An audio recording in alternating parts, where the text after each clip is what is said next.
Welcome to Meet the Moment podcast produced by the Real Estate Business Institute.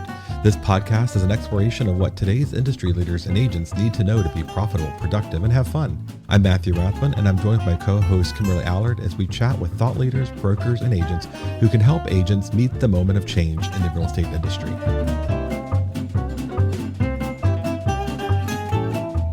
Hello, everybody, and welcome. I am Matthew Rathbun, and my co-host is Kimberly Allard, and we have a great guest today, so let's go ahead and get into it. Kimberly, how are you today? I'm fabulous. Thank you so much. I'm even if I wasn't, I'd probably say I was fabulous. So, we do have to put up a front, right? That's, nobody wants to listen to us talk about our woes on a podcast. I will tell you though, I look fabulous today. I'm just going to say that because nobody will ever know. I'm just going to say I look fabulous. You're sporting a trucker baseball cap and very chill where you are right now. So I know we're holding you up from getting back out on the boat. So we were talking a little bit about before we started recording about things just going on in the world and conversations that we have very often over a couple of drinks in between conference meetings as we're traveling. And I really feel like a lot of my learning development has come from those conversations. So we want to continue that here. We have, as I said, a great guest today. Adorna Carroll, the one and only, is with us today for our inaugural episode here. And Adorna and Kimberly and I are all part of Dynamic Directions, where Adorna is the co-founder and president and a ringleader of the crazy monkeys and clown show that we are. And we have the great conversations, and we are all also instructors with the Real Estate Business Institute. And Adorna is a past president and very, very active in the leadership role even now. So Adorna, how are you? I'm doing great. This is going to be fun. Right. For what we'll be allowed to leave in the podcast, it'll be great. It will be great. Right. It'll be interesting to see what makes the final cut here. So you're fresh back from a trip. You just you and a couple other folks just were in Italy, right? How'd that go? Right. Yeah. You know what? I am in. I believe you need to smell the roses. I like to work hard and play hard. And so I give 110% to everything I'm doing at that moment.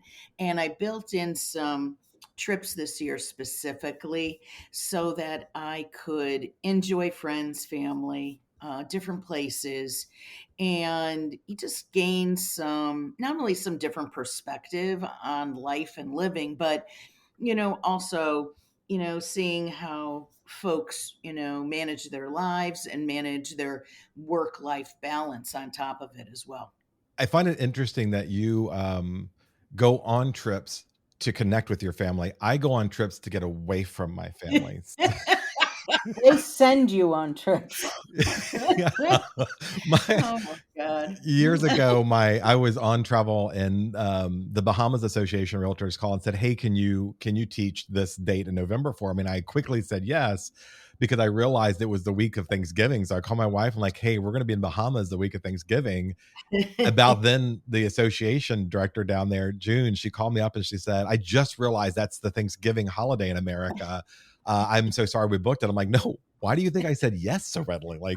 So Jennifer and I got to go and spend Thanksgiving Day eating at an all-inclusive resort in the Bahamas while I worked very hard teaching during the day and eating at night. Fun. And it was the best Thanksgiving ever. No politics, no diplomacy, and oh gosh, work took me away. I'm so sorry. All right. Well, let's get into the questions. So this is, again, you and Kimberly both have an extensive level of experience as leadership. We all have been brokers in our firms to much lesser level. I've been involved in my state, local, national committee work and leadership. The two of you have been past state presidents, and Kimberly, you were a regional vice president for NAR.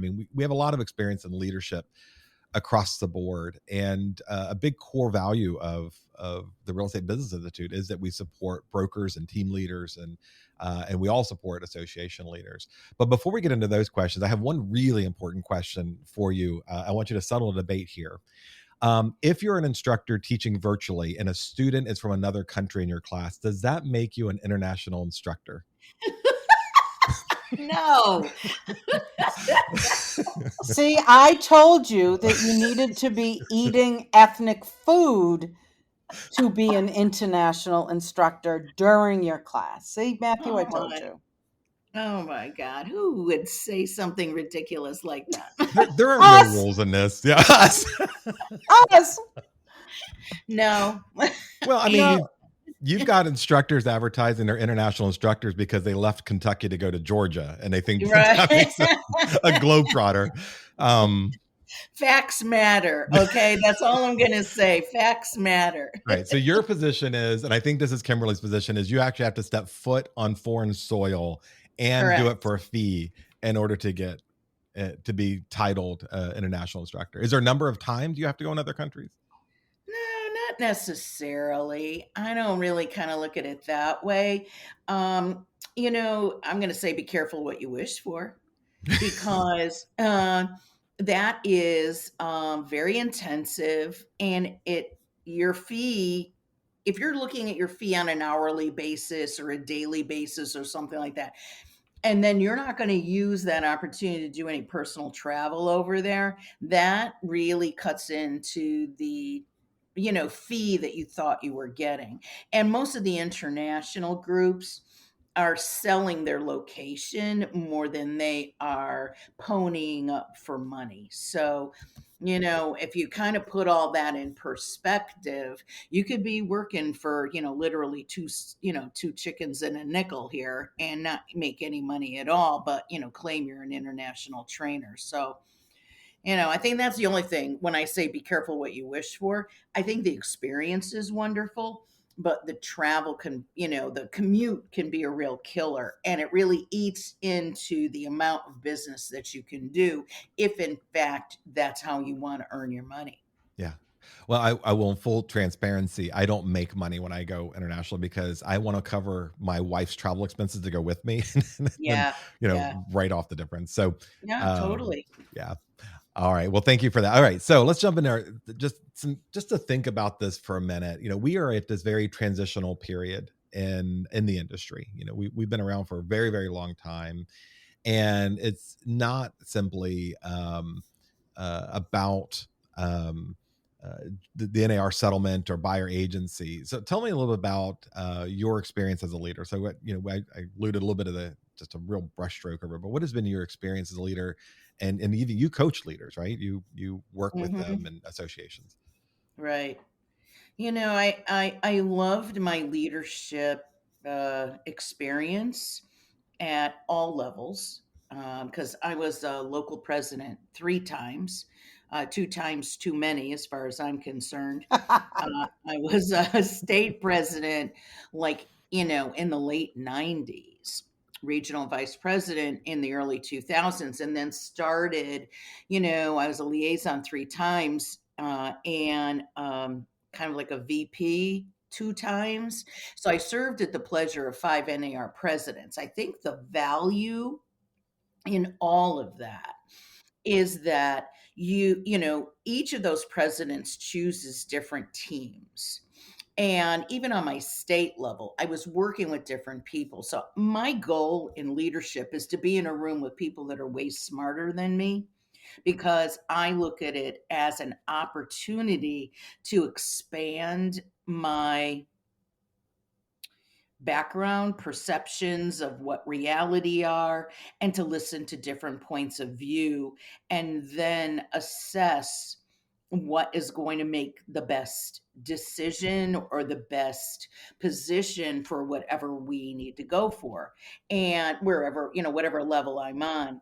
And that's really been the key as I've developed leaders coming up. Some people deserve an opportunity. Everybody deserves an opportunity, whether they, grab at the brass ring, however, is a different question altogether. So when we're doing leadership academies, for example, we're doing those to vet the people who say they want to be leaders. Some of them never will be, and some have the talent to move on. And, leadership is so much about character and integrity, something that is missing in today's society to a great deal. And not everyone has those tools in their bag. Yeah. Kimberly, what are you seeing? We're all kind of traveling all over the place, and a lot of people are looking for direction right now. Are you seeing the same things that Adorna is? Well, leadership is 24/7, but it also has a season, and the season typically being the fall, and preparing leadership for their next year. Sometimes it moves into January and February for the year, but for the most part, Adorna, we all do a lot of that leadership type of training and preparing in the Right. fall. So, I can't tell you I even remember what happened yesterday, never mind last fall. But for the most part, and Matthew, you and I had discussed earlier that, there is no playbook for this. Right. We have so many members, and we're trying to appeal to as many of them as we can, which is a whole different skill set. We're trying to look respectful and knowledgeable and set the good example, and that's a whole other skill set. And then we're trying not to mess up as leaders. And I think that any insight to how to make this year the best it can possibly be is embraced by the folks, at least the ones that I've bumped into, because as I've said, and I usually start out every class, is most of my content here comes from all the mistakes that I've made. I'm no better and I'm no worse than any one of you. I just am here to share my experiences and hope that you don't make some of the same mistakes, and maybe you can learn from some of the successes. So, what an opportunity we have. We've got so many leaders in our organization, so many members, and really so many different ways to accomplish what it is that we need to do. So I feel like, we give them the basics, and then, where they choose to go from there is really up to them. I love Well, that you guys are part of sharing the your own failures experiences. I like to share your failures as learning experiences in my class too. oh I my God. Part of the problem in all of that is you can have a best plan in the world and, map everything out, and then something comes from left field, and then you have to deal with a critical issue. And that's when you see whether you have the right leader at the right time for the right reason, for the right thing. yeah. And not everyone can rise to that level. And that leadership is hard. Anybody can do it when it's easy and everything flows. It's when that there's controversy in a marketplace, when there's dissension of opinion, when people are like, I will say, with the settlement, the rug pulled out from under them. Do they inspire? Do they guide? Are they have a command of the facts? Are they just making this crap up as they go along? And do they have a full spectrum of information that will allow them to free flow as they go through this stuff? Because, as we know, the answers aren't crystal clear. The thing that really has dawned on me, all this is, and it's always been the case, but the importance of your association staff being good leaders too, not just supporting Yes. characters in the story. And like at REBI, we have Jenny Shipe is unbelievably good. I am a true believer that she could fix anything that she was given the responsibility to fix. She's absolutely amazing. She's a brilliant leader. Unbelievably good, and a good template that I wish all staff, association CEOs would be. My local association, I was on the search committee for that. We replaced someone who'd been there for decades, who was a phenomenal leader. It was time she retired. We found a really, really good replacement for, but incredibly different personality and skill set to still lead us through. At a nonprofit, I was on the search committee for our CEO there, who just turned the entire organization around within months by a different philosophy, even though we, the volunteers, are giving the direction and supporting them. It's important from the top down. And I feel like sometimes so much of our focus and leadership training is on the volunteers who will be there for 2 years at the table, not necessarily on our staff, who is the constant, and it makes a huge difference. And we've seen, national and local, we've had some not so great and some great leaders, and I think they stand out in Right. times like this. And really kind of migrating to another conversation topic here is that the NAR settlement has been what a lot of people are focused on, but it is not the only thing that's a problem. Like I just got done cutting for my company. We have 11 locations over 3 states and 250 to a little bit more than that with staff and agents. And so I can't do a one-time class for one topic. And so we were doing our forms committee. Well, the new forms are clearly being modified because of the NAR settlement, but they're also being modified for a long list of regulatory changes that have been in the works for years before, finally manifesting. We're writing policies as broker for AI, which is, I think, a much bigger deal. It's both a blessing and a curse to our industry, and that brokers are not paying attention to that. Associations are not paying attention to that. What are some things? How do you both think leaders should be prioritizing some of the changes going on right now? And what if you were, king for a day or queen for a day, as the case may be? Wait a minute, I'm not. Wait a minute. Let's back the bus up here.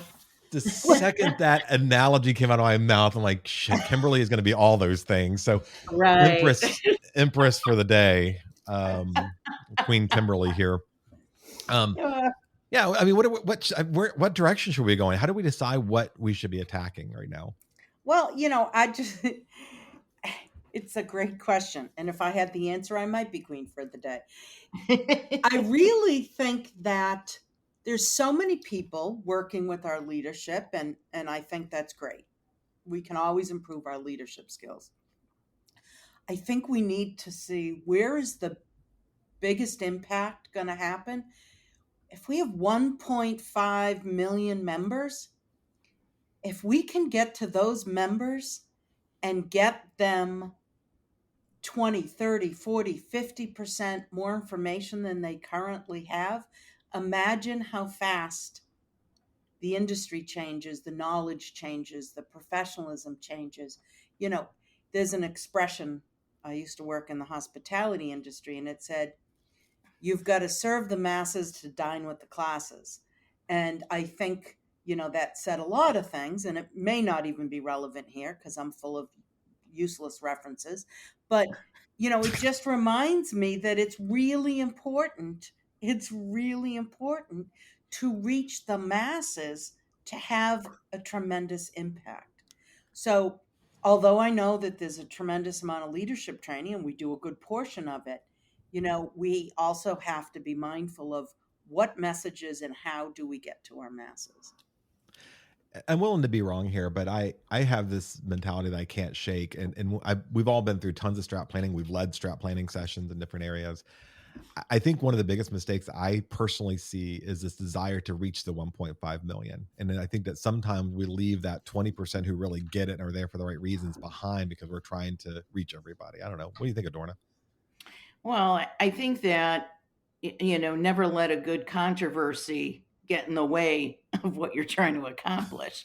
And so I have always used, like a controversial topic as the mechanism to attract the interest of the basic practitioner that's out there in the field that's not really paying attention. So, we have a singular opportunity and what I'm going to call an event level extinction that is happening with this, settlement. And, depending on the state and your business practices, this truly is the opportunity to not only utilize this controversy to communicate with people in your membership at all levels, okay? But now to have a value proposition package to bring to their attention because you finally got their attention. So, whether it's through training, whether it is through seminars or workshops or, general member forums or whatever, this is the opportunity because you have their attention to now bring in the other things the association actually does for them and to highlight some of the other issues that are at hand that may not be in neon lights like the settlement really is. It's funny. You're talking about the extinction level events that happen. And I find that I'm segmenting that on the different parts of who I have to be, who each of you have to be. So as an Right. instructor, we're trying to save the people who are in front of us, right? Here's the best path. Here's how you save your business. Here's how you serve the consumer well. As an association leader, my work at the REBI board of directors and my local association and committee work, I'm trying to help the industry, but really my day to day is trying to help the agents of my company. And those are Right. very different extinction level events, because we could do a great job of moving our industry into a very new, very positive future that's going to be profitable. And Mm-hmm. that person, that agent who didn't have a fighting chance because of their position in life at this very moment, didn't survive to see it because we as brokers weren't focusing on how to run our company. And so Right. I don't know. I think both of you probably share that same division of mindset about what an extinction level event actually looks like for that. And it's a very strong language. I mean, it's talk to us a bit more about what you mean by that. What do you see happening? What if we don't do X, we don't survive this? Right. Well, if we don't learn, you either adapt or die in this business. Yeah. And I have seen a wide variety of changes in the market environment, especially since I'm teaching in all 50 states. So I go state by state by state, and everyone's got their state regulatory issues and their business concerns and things like that. But we're faced with a business change like no other. And, I'm going to say the fish stinks from the head. In leadership, you have to get from the top down to your largest brokers to your smallest brokerages. And if you are not putting that on your front burner as a strategy, you completely miss the point. And so when we're looking at the largest brokers down, if they don't get it, no one's going to get it. Okay. So I have been dealing with large brokers that are putting their head in the sand. They're a bunch of flippin' ostriches running around right now, thinking that the sky is not falling and that nothing's going to change and they're going to continue to do business the way they did back in 1960. Well, you know what? Knock yourself out. You're an idiot. Good luck to you. Bye bye. Okay. And I feel To really put it bad gently. for the agents that are in your firm because I can train those agents all day long how to use today's skills for tomorrow's business, but you're still wrapped up in, um, backroom deals and, office exclusives and pocket listings. Well, when that market changes, you're going to be SOL. Now, do I care? No, couldn't care less. But you know what? That's what's going to start to thin the herd is people who have the inability to look at the reality of business in front of them and deal with today's realities, not yesterday's realities. And that's part of leadership too. Do you see the handwriting on the wall? And do you have the intelligence and the fortitude and the flexibility to now reinvent what needs to be reinvented to do tomorrow's business instead of yesterday's business? That's it. Yeah. For me, it's kind of simple. We're not going to be able to save them all. No. And Some you of them know what? can't save themselves. Exactly, Kimberly, they can't do it. And you know what? Now, I'm not going to shed a tear because the reality here is if we thin the herd, that's not really going to be a bad thing. I realize that all the budgets for local, states, and the national are built on numbers, but there is a mindset out there that says, you know what, we don't need 1.6 million realtors. We could deal and do business effectively and ethically and more productively with less and not have to deal with the driftwood that we need to co-broke with. I was reading something as a shock for you, but I was reading something. I was going to quote the author, but then I know I just do it wrong. So, one of the, somebody that's in the know. They said that, a third of our members, and probably not our members, but our licensees nationwide, don't even sell a house. Right. And a third of them sell a couple of houses, and a third of them make a living. And for the most part, it's the 2/3 that don't really sell much, that are willing to take risks, that put this entire industry at risk. Whereas the folks that are making a living are not going to take risks for one sale, or just risk their entire license in their career. So they're practicing ethically, they're practicing legally, and they're doing the right thing. And there's a lot of them. But there is a certain group of licensees that just say, look, I need that one sale, and I will do anything to get it. And describe what do anything means is probably differs from scenario to scenario. But you know you hate to see anybody um, not succeed, but there are, Right. just like you said, there are just some people that are not willing to do this to be successful. Any industry for that matter, any industry. But Right. there's going to, let's face it, there's going to be a lot of backlash to anyone in our industry saying that we could do without the driftwood, because they're going to say it's self-serving, and we sound like we're just trying to get a bigger piece of the pie. And Hmm. let's just put it on the record now. I don't need a bigger piece of the pie. I don't need to eat any more than I already do. But what I do need is to make sure that anybody else that's eating pie, their pie isn't rancid. And Right. it's a big issue. And I think any industry, but especially ours, we may see some fallout, and we hope it's not the good ones, but who knows? We'll see. You Well, can't call it a profession if the people don't behave professionally. yeah. And when you start to look at that, you can identify, as we all can, people in our market environment that, would do anything to clock in a sale. And they don't cooperate even on a human level with other people. And it makes it very difficult because they are not highly skilled at all. And that makes it very difficult because you can't do business with people that don't know what they don't know. And that is part of the role of leadership, in making sure that the people that are in that association have actual knowledge instead of making stuff up as they run around.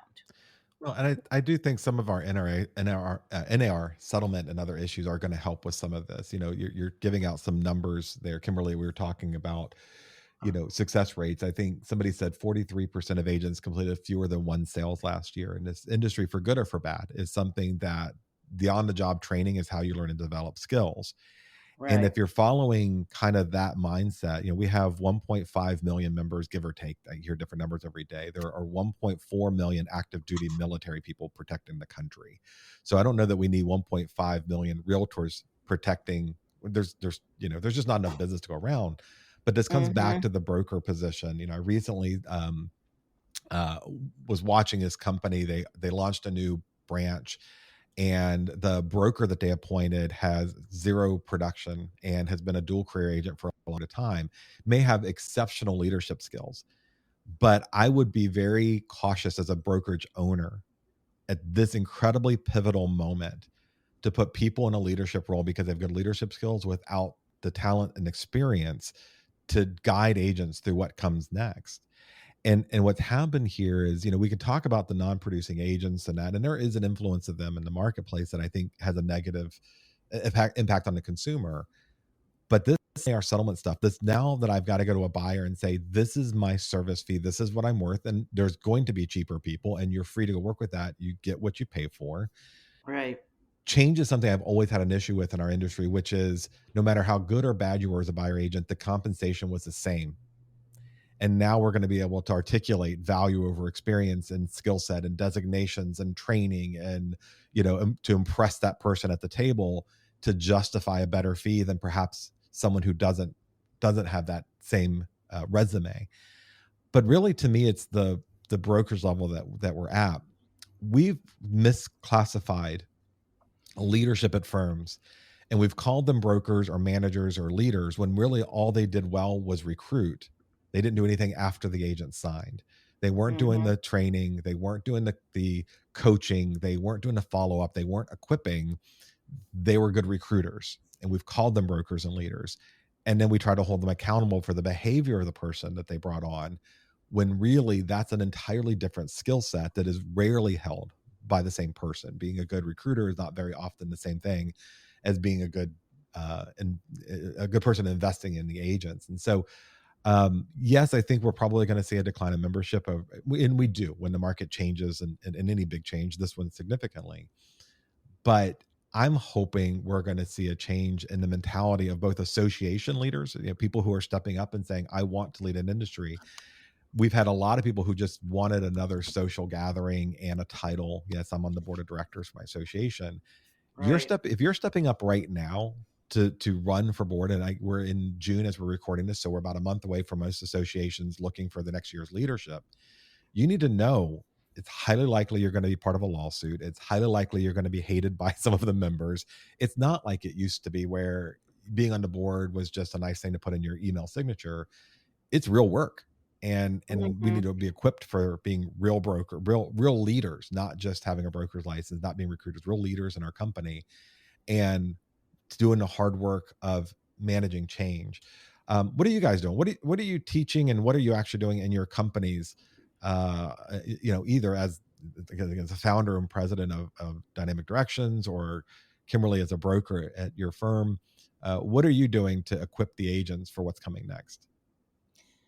Well, I think there's just, there's so much, it's endless. I mean, first of all, sharing resources that NAR has already created at Realtor is, why reinvent the wheel? Whether you're a broker in a large brokerage or a small one, those facts are appropriate for everyone.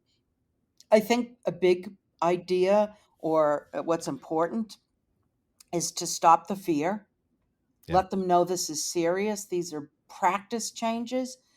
The other message I've been trying to tell people is that you've been doing this for years. You have the skill set right now to do what you've done with sellers for decades. You just need to do it with buyers now. Matthew, you just said, um, we, and I forget what you just said, honestly, but it was something that was it was going to tie into where I was going with this. But we have had to, I think it was compensation for buyers agents. For years you might have just taken what some other brokerage told you were worth in the MLS, and now if you really provide exceptional services, you can charge for those or you cannot. I mean, compensation's negotiable, as it has always been.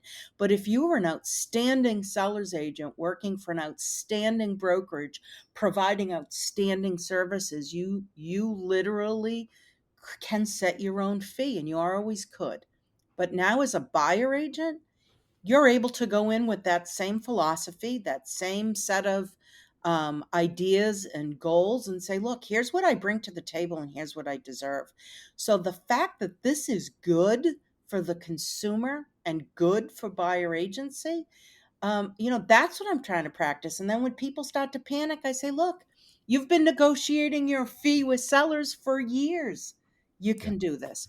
So just trying to, talk them off the ledge and remind them that they already have the skills. I think that's a really good point, because Kimberly's correct in the fact that the objective right now is to take the fear out of it. But if you are in a state in which you have not practiced, contractual buyer representation with a number in that agreement prior to showing property, you have a great deal of fear because obviously you've never experienced it. So you imagine all the monsters coming out of the closet. When in reality, you just need to look at the states that have been doing it forever.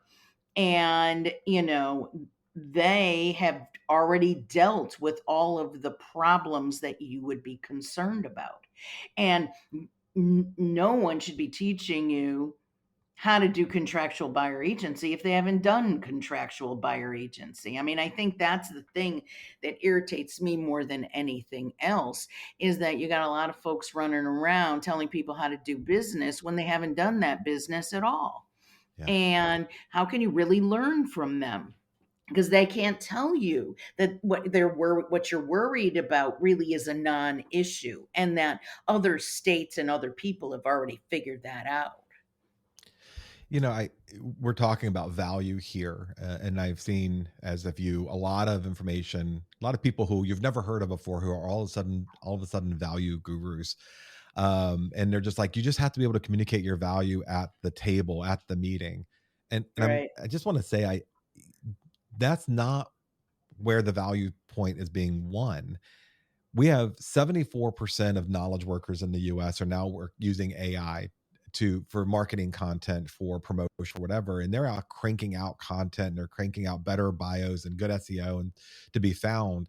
I don't think 73% is likely real estate agents, but it is in knowledge workers, marketing firms that you've hired. They're flooding the internet Mm-hmm. with answers to questions for buyers, and at a pace that they've never been able to do before.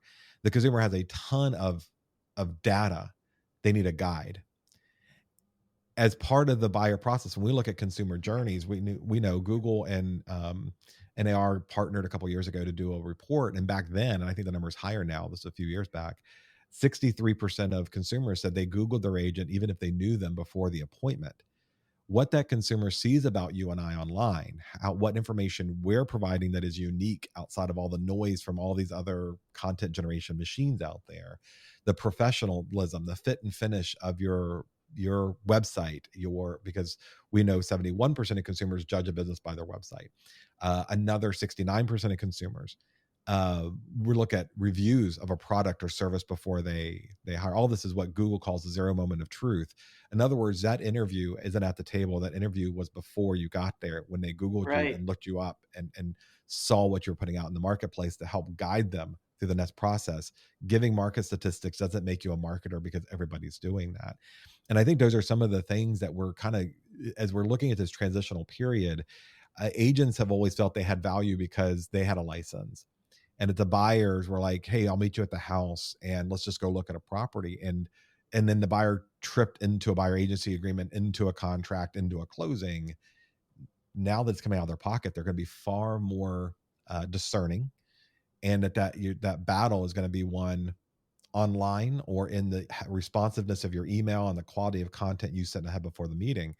And then those are the things, that very practical things, that I think are being left behind by these, again, just communicate your value. And NAR published, it's a good, helpful list for your marketing or content, but it's like, I don't know, 184 things or something that agent does, a listing agent, 110, I'm making those numbers up. 179 for the seller, 105 for the buyer. Okay.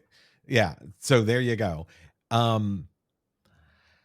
The buyer and seller, if we are all checking that list, see this all the same, and they're looking for that 10% difference between me and the other agent they're talking to, right? And it could be the swiftness by which you responded to them, the knowledge you displayed before that meeting, and all the rest.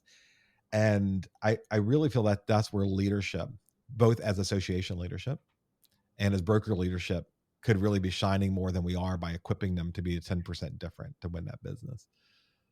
I think what you said about, we've always known that our online presence is important, and that could be an episode in itself. But what you're saying extends to these chat groups and these mastermind groups and all these other things that people are out there making comments, and I don't know if they understand the gravity of being in these groups and making statements, or being in the group, even with people.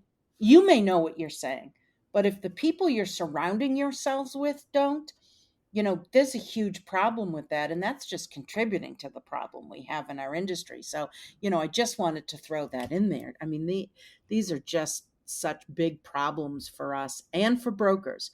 If your agent is going out to the internet to ask a group of licensees that they've never met and have no idea of their background, skill, or qualifications for ideas, we've got problems. Right. The crowdsourcing is only as good as the quality of the crowd. And when you're in some of those groups, I mean, like they're just aside from the fact that a lot of the comments are being used in court against Yeah. us, there's a lot of inaccurate information there, and no good leader gives out bad information or inaccurate information. So, it can be a real time suck when you go in there because you can't argue with an idiot. And a lot of them have no context whatsoever on what they're talking about. None. They're not rooted in law. Their comments are not rooted in code. They're not even half the time rooted in reality. So if that's a problem, I don't know, whoever runs those groups, I mean, that's got to be a full-time job. Yeah, hmm, there is no masterminds in those mastermind group. That's true. I mean, there's probably some smart people in there, but they're typically people who have the entire day to sit around and Facebook message are not people out Right. producing and selling and building a script. But recently there was a conversation. It was about diversity on Facebook, and somebody posted, that's the saying that you hear, go woke and go broke. And I looked up their production because they're in my MLS, and they haven't produced anything in 2 years. So my presumption is they're the most woke person that's ever practiced real estate. But I just cringe when I see an agent now asking what a good CRM recommendation or what is some of your lead generation Mhm. tools all day long. Crowdsource the hell out of that. Right. But when I see them ask a question about a transaction, there's like 3 things that come to mind. 1, you don't do enough business for me not to figure out who you're asking about at some point. Number 2, where the hell is your broker? Because the second you've asked that question, be crowdsourced, the anybody with a good legal mind is going, that is going to be a contributing evidential element in a court case to your negligence. That is something you or your broker should have known, and clearly you didn't have the trust, the availability of the broker to ask them. Therefore, you ask competitors. And the agent in Texas who's trying to help you in Virginia handle your escrow issue is not going to be liable for the information they give, but you're liable for the practice that you enacted because of it. None of it's good. And as you alluded to, Adorna, we're seeing some of those social media posts being used as evidence in some of these court cases. But Right. how can you go? I left these groups, and I think we've all talked about this, again over drinks. You leave, Mhm. and you leave loudly, because not one of these groups have I not been able to identify just in cursory view antitrust issues. The second someone says, I hate this online company or I hate this broker, and the second person agrees or says, I don't use them, you've started down the antitrust path. And it That's right. doesn't help your business to do that. It doesn't change the needle on anything. It takes away from going out, finding consumers who you should be talking to. So anyways, you're right, Kimberly, we could do a whole episode on this, but I think I just did the summary of that episode is talk to consumers, that makes you money. Talking to other agents creates liability. Or talk to, and with the exception of, your own brokerage might have their own network, or your own Sure. association might have their own online network that's monitored for these types of infractions. And, that's a safer environment, and likely a group of like-minded, professional, knowledgeable, ethical realtors. But yeah, you're not going out on social media and getting crazy ideas from people that have reckless behavior and don't even know how reckless it is. Right. Well, even the associations, when we're doing the leadership training, we're advising against any convos, Yeah. because it goes sideways in a heartbeat, and you don't even realize it. So everything has to be delayed just to be vetted to see whether it's legally appropriate or not. Otherwise, you're just creating another platform and exposure. And that's what's really problematic. Now, you want to talk about your networking events and everything else, that's all fine. But the minute you start having topical conversations that are with business competitors, all bets are off. Yeah. Yeah.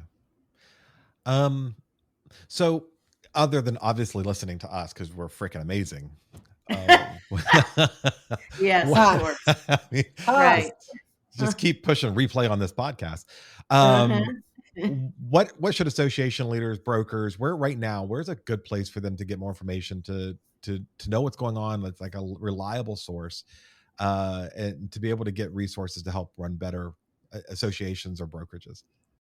If we're looking at where people get all their information, you get them from all of the pundits, all of the periodicals, within an association, from your regulatory body, and your licensing bureau. Okay. And then you have some municipal ordinances that pop up that affect all things real estate. So when you start looking at all of those lanes of information, all those lanes of information have a different perspective, they have a different content, they have different relevance. And it's important for us to be on top, honestly, of all of that, and then to know what reality really is. And clearly, the mothership, has all their platform laid out, as does the state associations when it comes to land use, regulatory issues, licensing issues, and other things like that. So, what do leaders need to know? They need to know everything. Otherwise, you don't know anything at all. And you have to be able to identify what will be blowing up and on fire that you're going to have to pay attention to. With all that said, on any given day when you make decisions, you're going to piss somebody off. And so, if you're an individual that needs to be liked, probably board work is not for you. Yeah. I'm someone who nobody likes, so a board work is clearly the right gig for me. But no, we all have our fans and detractors. I assume. There has been, and we have to be honest about this. There's been some broken trust between associations and members at several different levels, and as I've said, as much value as I found in the association, I feel like they've not been historically great at communicating the list of best practices and tools and resources. It's a lot of other things that kind of come with it. So I don't know. What do you guys think? How do we, as brokers, we have to be able to engage those resources and tools you're talking about. How do we mend the trust issue that's been breached here? Well, life sometimes is difficult. Yeah. I don't know. I mean, I think our members have a lot on their plates to navigate. And, it's like life. When somebody has done something to betray your trust, you decide whether you move on or you try to mend that relationship. And a lot of how you react is based upon what's happened to you. Some people are great at forgiving, forgetting, and trusting again and giving second chances. Some people will just, put you in cement shoes and you'll never be heard from again. And I think there's everything in between. And every single person is going to handle this differently. I guess what I look at is what can I control and what I can't control. And I do want to believe people, and I do want to believe that they're doing the right thing. And I guess at the end of the day, am I better off without my trade association, or am I better off with them? And that's a question everybody has to answer. And I know there are some very strong opinions out there. I have described it this way. You do not find out that a tree fell on your roof, run outside, look up at your roof, and see the tree has crashed through your second floor. There's sparks flying from the electricity, there's water pouring in from a leak, and then you don't run into the house and cancel your homeowner's insurance. You survey the landscape, you make sure that you do whatever, literally, and make sure you do so whatever you can to make sure it never happens again. Very descriptive. Well, yeah, very descriptive for sure. The trust thing is losing trust, gaining trust, etc. I just want to kind of take a step back, because some people don't deserve any trust at all. And when I look at, the chronic complainers, okay? Yeah. They have a self-serving motivation. It's all about them. It's whatever serves their purpose. And if there's a narrative or there's a policy or there's a procedure that doesn't float their boat, now they're the squeaky wheel. And I do not believe in bending to the will of a vocal minority. Yeah. I have to look at, as a leader, where my members are, what the um, what is best for the common good. And if someone's pissed off and aggravated on a particular day and wants to claim that I've breached their trust, well, screw them. Because the reality is, you just didn't get your way. Now you're acting like a 2-year-old and you're expecting me to like feel bad for you. Well, I don't. Yeah. So, this is the part of leadership that's hard, and that is realizing that integrity matters, character matters, issues do matter, what serves the masses, what is going to be the path of least resistance, what has, ramifications that are not going to open up an entire new can of worms and create a whole nother area of problems. It's all unintended consequences. And a leader has the ability to realize there's a lot of ways to solve a problem, but only one of those solutions is going to create the least damage. And if that person is not looking through that lens, then we might be better off with someone else at the helm. Yeah. So, one of my personal traits that I'm not a fan of, but I have no interest in changing, is that I am very quick to forgive, and I have a hard time holding a grudge. It's just not something that's in me. But I also try to look at the totality of that person. I know I have failed people, and time over time, I have not been the best friend that I should be, or the best brother, or even husband, or parent, or whatever. But I feel like those people closest to me have said, okay, if we're keeping score, we're better with him than without. And Right. and this goes back to an earlier statement I said, where I don't think associations, local, state, and national, have ever done a particularly compelling story about what their value is. NAR, state, locals, they have protected consumer rights and our industry, and created a path over 100 years that we have enjoyed up to this point. And now it's time for a change. The consumer is changing. The consumer behavior is changing. The media is telling a different story than the reality. The courts are siding with, poorly executed agreements, and some of them are actually. I mean, there's some legitimate beefs against the industry that I think it was time for a change. All in all, I find far more value in my membership, in my association, in my franchise, in my brokerage, than I have failures. And so I tend to move on quickly from that. And I understand some people can't because of other experiences in their life. Right. I do think part of being a leader is helping guide people to resources, tools, and services that'll make their careers better, and help them realize the long-term goals that they have and short-term goals that they have. And I think those systems are there if we avail ourselves of them. So I appreciate, both of you. Kimberly's tree crashing through a house is a very violent and vivid analogy. You're welcome. You're welcome. Right. But Please. it's meaningful, right? I did not go out and go, I'm mad at the insurance company because of the impact of the tree. I mean, that's why I had that insurance there. And that is a good resource there. So we want to wrap this up. We've been chatting about a lot of stuff. We've covered a lot of mileage here. Again, Dorna, thank you for visiting us today and helping us out there. I want to end all of our episodes with one tool or resource that you can direct members, brokers, or agents to that can make their lives better. So we'll start with Kimberly. What's one tool, resource? It can be app or service that will make careers better. Hold on. I wrote it down. Oh, okay. Thank you for the question, Matthew. Because it wasn't scripted at all. It wasn't scripted at all. Thank you for that question. Off the top of my head, I knew you were going to ask this question. Let's not kid ourselves. So what I thought was really something that we all should have to help our business is some type of mechanism to gather reviews. I know a lot of people send out emails and say, review me here, review me there. Not a lot of people have control over their reviews. They have them on a third-party website that they may not own or have any control over what's done with them. Grab control of your reviews.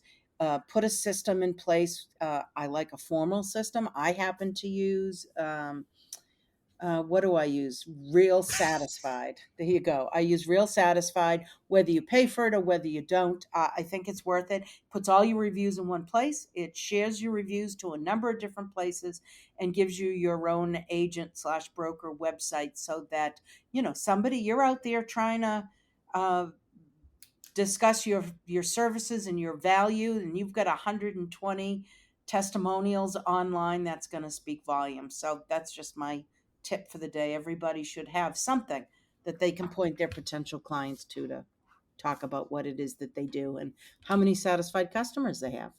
That ties into what I was talking about earlier with, that consumer is looking you up, whether someone recommended you or they knew you, and your reviews, especially on Google reviews and Zillow and all the rest, does make a big difference. How about you, Adorna? You know what? I'm going to be real basic here. I did write down Real Satisfied. I thought that was really awesome. But I think the best tool that I can say that's important is actually know your own license law for real, and actually know the real code of ethics instead of making that crap up as you go along. Everyone in business either knows what they're talking about or they don't. And those of us that know what we're really talking about know when the person across from us doesn't. And all they do is embarrass themselves. So, I think in business, you need to know what you know instead of think you know what you know. And that to me is the most important thing in any business career. You need real facts. You need real information. You need a command of that real information. Otherwise, you have zero credibility. Yeah, look, just to piggyback on that, the number of times someone has declared something unethical that wasn't against the code of ethics or was actually a great. I'll use this real quick. 113 and 115. The seller has the right to disclose in some states the contents and existence of other offers. I don't know that it's always in the seller's best interest, but it is in some situations a good negotiation tactic. And listing agents will go, "Oh, it's unethical to do that." Well, no, it serves the seller's interest better in the right scenario. So absolutely right. I do have just me. I do have on my phone and my iPad both our state law and the code of ethics because we reference it so often. Right. And having that readily available, that's a great tool. Highlighted, red pen, blue pen. Yeah. I travel with a paper copy of the code because I interpret it to the language that resonates with me in the borders. And then I do, same thing, travel with license law as well in a Dropbox folder. I feel like you print it out on parchment paper and just use a lighter on the edges to make it look all fancified so you can pull it out in class. It's actually a scroll. Oh my God. All right. Well, mine is perplexity.ai. It's a kind of a new AI tool. It is a free version. It's very powerful. I feel like this is going to be the future of internet search. What Perplexity AI does is you can go and ask for a topic. Recently, I said, I want to do something. I want to create content for buyers about what they need to know when buying a house that has solar panels. And I just asked perplexity.ai, hey, what should a buyer know about this topic? What Perplexity does is go through all the internet searches, bring back a conversational guide, and it's bullet pointed, it's well formatted, but it cites each paragraph or element that it makes in there as to where it got that information. So that's historically, awesome. If I go to Google and ask the same question, I get a bunch of links. Some of them are maybe knowledgeable, some of them aren't. I got to click on 10 links to get the content I need. This summarizes all that content and then gives me, again, the citations. And if you do pay for it, and I'm not quite sold everybody needs to pay for it yet because I'm still playing with it, it'll actually start creating a document you can use for marketing. It uses AI to generate the graphics, then diagrams to go with what you're trying to do. I think as a broker, as an instructor, as an agent, there's a lot of value here. As a broker, I can prepare for my meeting on Monday and I can get some information about a given topic. And then I have to vet it. Remember, anything with AI, I'm still liable for, and you got to check the work, right? You're not always going to be the greatest content, but at least it gets me started. As an agent, it's good for blog posts or buyer consultation guides to cover these things. And as an instructor, it's just really good research tool. instead of clicking hours and hours clicking on Google and trying to vet whether they're recent or 30 years old or accurate. So that's mine. It's perplexity.ai is my favorite tool this week. So Cool. With a wrap up, again, thank you, Adorna, for visiting with us. Thank Kimberly for being an awesome co-host and for laughing both before and after the episode, and we'll making fun of ourselves for weeks doing this. Again, thank you so much, everybody, and we're done. The Meet the Moment podcast is a production of the Real Estate Business Institute, an affiliate of the National Association of Realtors. Special thanks to CEO Jenny Scheib and to Dan Shea, our editor and content producer. The views and ideas expressed in this podcast are not necessarily shared or endorsed by REBI. All recommendations made in this episode were merely provided as best practices. The practices of any realtor are subject to the Realtor Code of Ethics, the laws and licensing jurisdiction, broker policies, and competent legal advice. Visit www.rebinstitute.com for more information, resources, education, and upcoming events.